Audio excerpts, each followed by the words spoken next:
आखिरकार बिटकॉइन क्या है? इसकी ज़रूरत ही क्यों पड़ी?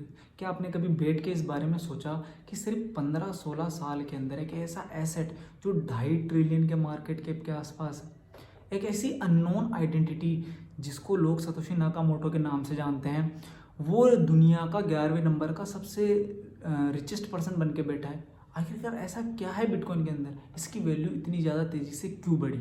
आज हम बिटकॉइन को सिंपल और आसान वर्ड्स के अंदर समझने वाले हैं, बिल्कुल आसान तरीके से।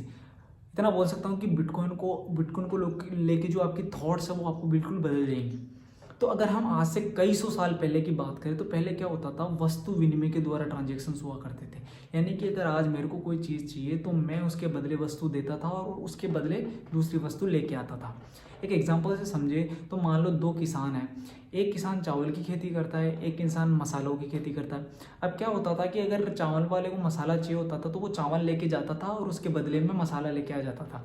मसाले वाले को अगर चावल की ज़रूरत होती तो मसाला लेके आता और वो उसके बदले चावल लेके चला जाता।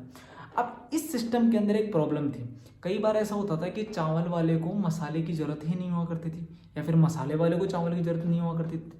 तो इस वजह से ट्रांजेक्शन्स नहीं हो पाते थे। तो धीरे धीरे चीज़ें बदली और इंसानों ने कोई बीच में एक ऐसी धातुओं का इस्तेमाल करना स्टार्ट किया जो कि अनलिमिटेड अवेलेबल नहीं थी। अब देखो, जो दोनों वस्तुएं थी इनके अंदर एक चीज़ कॉमन थी जिसको बोलते हैं कि दोनों चीज़ें वैल्यूएबल थी, यानी कि दोनों को अनलिमिटेड प्रोड्यूस नहीं किया जा सकता था। इसी तरीके से बीच में ट्रांजेक्शन्स को स्मूथ करने के लिए कुछ धातुओं का इस्तेमाल किया जाने लगा, जैसे कि सोने के सिक्के, चांदी के सिक्के या फिर तांबे के सिक्के। लोग क्या करते थे, सोने के सिक्के देते थे चावल वाले को, चावल ले लेते थे और उसी सिक्के से बंदा जाके मसाले ले लेता था। तो इस तरीके से ट्रांजेक्शन पुराने ज़माने में होने लगे। धीरे धीरे समय बदला, चीज़ें बदली। देखना, एक चीज़ ध्यान रखना, इन तीनों में जो ये पुराने ज़माने में जो ये ट्रांजेक्शन हुआ करते थे उसके अंदर तीनों चीज़ें, चावल, मसाले और जो धातुएं थी, वो अनलिमिटेड प्रोड्यूस नहीं की जा सकती थी, यानी कि उनकी कुछ ना कुछ वैल्यू हुआ करती थी। ये चीज़ कॉमन थी। अब धीरे धीरे समय बदला, चीज़ें बदली। आज गवर्नमेंट्स आ गई। गवर्नमेंट्स ने हमको करेंसीज यानी पेपर करेंसीज जिनको बोलते हैं लोग, फिएट भी जिनको बोलते हैं, वो हमको हमारे हाथों में थमा दिया और हमको ऐसे बोला कि जो आप धातुएं रखते थे उनको हम रखेंगे। यानी कि जिनको गोल्ड रिजर्व्स बोलते हैं, आज गवर्नमेंट जिनको गोल्ड रिजर्व बोलती है कि गोल्ड हम रखेंगे और उसके बदले आपको करेंसीज प्रिंट करके देंगे। यानी कि एक ऐसी करेंसी, एक पेपर की करेंसी जिसकी कोई ना कोई वैल्यू होगी और पूरे देश के अंदर वो चलेगी और कोई भी उसको लेने से इनकार नहीं कर सकता। अब मैं आपको एक चीज़ बताऊं, गवर्नमेंट ने हमको कहा, हमको पेपर करेंसी छाप के दी। अब लेट्स एग्जांपल लेते हैं, हमारे पास ये 100 का नोट है।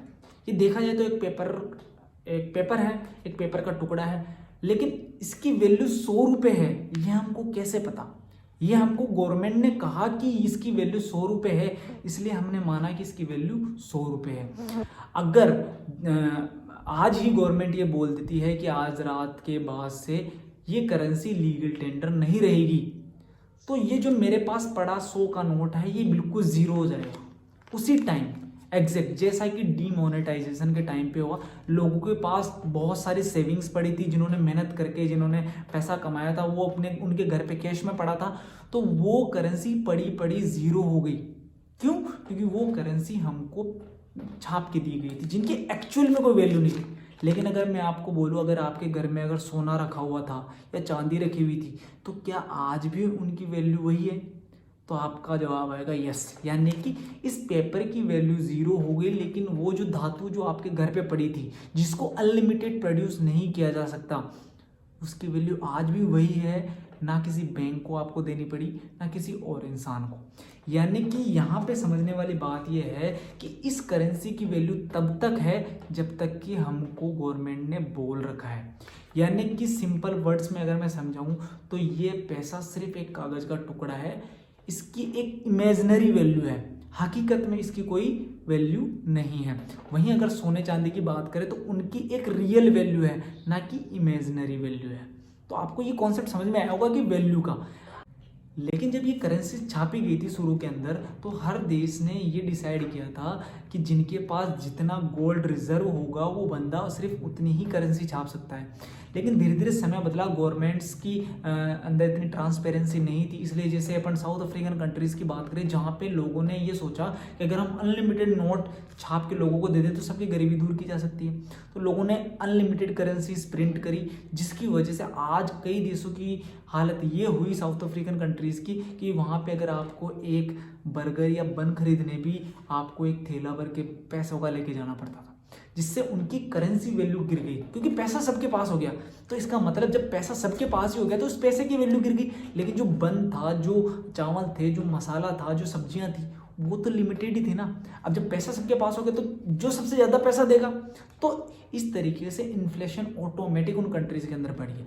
यानी कि जिन चीज़ों को आप अनलिमिटेड प्रोड्यूस कर सकते हैं उनकी वैल्यू नो डाउट गिरेगी। अब यहाँ पे एक बात समझने वाली है, मान लो आपने मेहनत करके कुछ पैसा कमाया, उसको आपने सेव करके रखा, आपने तो मेहनत बिल्कुल बराबर करी थी, लेकिन गवर्नमेंट ने मान लो एक्स्ट्रा नोट प्रिंट कर दिए, तो उस वजह से उस करेंसी की वैल्यू गिर गई। तो आपने जो मेहनत, जो बराबर मेहनत करके आपने पैसा कमाया था, आज उसकी वैल्यू कम हो चुकी है। तो इस प्रॉब्लम को देखते हुए इस चीज़ का सॉल्यूशन निकला था, वो है बिटकॉइन। अब देखो हम टेक्निकल पार्ट के अंदर अभी नहीं जाएंगे कि उसके अंदर ब्लॉक्स होते हैं, चीज़ें होती है, लेयर्स होती है, ये वो, इन चीज़ों को समझने से पहले आपको बेस समझना पड़ेगा। बेस क्या है? सतोशी नाकामोटो ने एक पेपर पब्लिश किया था जिसके अंदर बिटकॉइन के बारे में उसने सारी चीज़ें बताई थी कि ये किस तरीके से काम करेगा, क्या होगा। आप बिटकॉइन को एक तरीके से गोल्ड ही समझिए। जिस तरीके से गोल्ड को अनलिमिटेड प्रोड्यूस नहीं किया जा सकता, उसी तरीके से दुनिया में बिटकॉइंस भी सिर्फ 21 मिलियन है। यानी कि दुनिया में मैक्सिमम सिर्फ 21 मिलियन बिटकॉइन ही हो सकते हैं। अब यहाँ पे सप्लाई लिमिटेड है। कोई भी सेंट्रल अथॉरिटी, चूँकि ब्लॉकचेन टेक्नोलॉजी पे चलती है, तो कोई भी सेंट्रल अथॉरिटी इसको कंट्रोल नहीं कर सकती, ना इसको चेंज कर सकती है। यानी कि किसी भी सेंट्रल अथॉरिटी की जो इन्वॉल्वमेंट है वो पूरे तरीके से यहाँ से हट जाती है। दूसरी चीज़, आपकी आइडेंटिटी इसके अंदर कभी भी रिवील नहीं होती।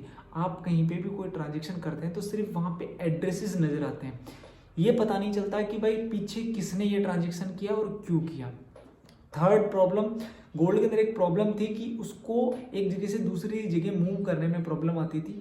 तो बिटकॉइन के अंदर ये प्रॉब्लम सॉल्व हुई। ब्लॉकचेन टेक्नोलॉजी के आधार पर आप एक जगह से दूसरी जगह पर बिटकॉइन को कुछ मिनटों के अंदर ही ट्रांसफ़र कर सकते हैं। यानी कि बिलियंस ऑफ डॉलर्स के ट्रांजेक्शन्स आप कुछ ही मिनटों में एक जगह से दूसरी जगह कर सकते हैं। यानी यहाँ तक कि क्रॉस बॉर्डर ट्रांजेक्शन्स भी। इसके कुछ मिस यूजेस भी हैं, जिस तरीके से टेरर फंडिंग होती है, मनी लॉन्ड्रिंग होती है। ये इसकी कुछ, जब भी कोई नई टेक्नोलॉजी आती है तो उसका मिसयूज़ भी सामने आता है, नो डाउट। तो इस तरीके से ये सारी प्रॉब्लम सॉल्व होती है। अगर मैं इस पूरी वीडियो को एक सार दूँ आपको कि भाई आखिरकार इस वीडियो में हमको समझ में क्या है, इस वीडियो में एक चीज़ समझ में आती है आपको कि बिटकॉइन आपको आपके पैसे की पावर अपने पास रखने की अथॉरिटी देता है।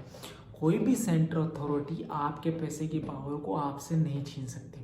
तो कुल मिला के बात यह है कि आपके ऊपर जो गवर्नमेंट अथॉरिटीज़ का कंट्रोल है वो पूरी तरीके से रिमूव हो जाता है जब आप बिटकॉइन के अंदर आते हैं। इसी कारण इसकी पॉपुलैरिटी इतनी ज़्यादा बढ़ी, और शायद आज यही रीज़न है कि इस डिसेंट्रलाइजेशन की वजह से आज हो सकता है वो जिसने बिटकॉइन को बनाया है वो पता नहीं जिंदा भी है या नहीं है, बट जो भी है, आज सतोशी नाकामोटो के वॉलेट के अंदर 1 मिलियन बिटकॉइन है, जिनकी नेटवर्थ देखी जाए तो 129 बिलियन डॉलर्स होती है, जो कि उसको 11 नंबर का सबसे रिचेस्ट पर्सन बनाती है। आई होप आपको बिटकॉइन की अंडरस्टैंडिंग, जो एक बेस होता है बिटकॉइन का, वो आपको समझ में आया होगा।